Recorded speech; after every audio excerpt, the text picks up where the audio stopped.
Hi viewers, welcome to one day Telugu. నేను శ్రీనివాస్.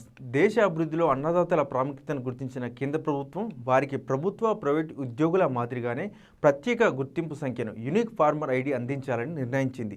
ఆధార్ తరహాలో 11 అంకెలతో కూడిన విశిష్ట రైతు గుర్తింపు సంఖ్య ప్రతి ఒక్క రైతుకు ఇస్తున్నారు. తెలంగాణలో ఈ ప్రక్రియ ఇప్పటికే వ్యవసాయ శాఖ ప్రారంభించింది. అయితే ఇప్పటికే ఫార్మర్ రిజిస్ట్రేషన్ చేయించుకున్న వారు ఇప్పటికైనా చేసుకోవాలని వ్యవసాయ అధికారులు సూచిస్తున్నారు.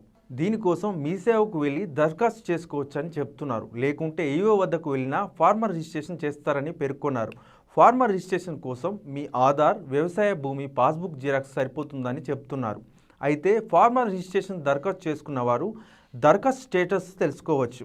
ఈ ప్రక్రియ ద్వారా మీ దరఖాస్తు ఆమోదం పొందిందా, పెండింగ్లో ఉందా లేదా తిరస్కరించబడిందా అనేది కూడా తెలుసుకోవచ్చు. ఇందుకోసం అగ్రిటెక్ వెబ్సైట్కు వెళ్ళాలి. ఇందుకు సంబంధించిన లింక్ డిస్క్రిప్షన్లో ఉంటుంది, చూడండి.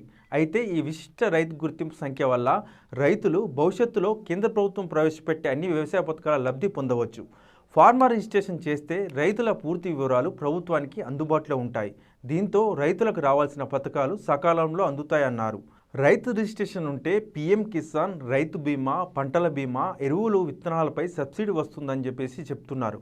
అలాగే భూమి వివరాలు, పంట వివరాలు, బ్యాంక్ ఖాతా వివరాలు అన్నీ ఒకే చోట నమోదు కావడం వల్ల జాప్యం లేకుండా రైతులకు సేవలు అందుతాయని ప్రభుత్వ అధికారులు పేర్కొంటున్నారు.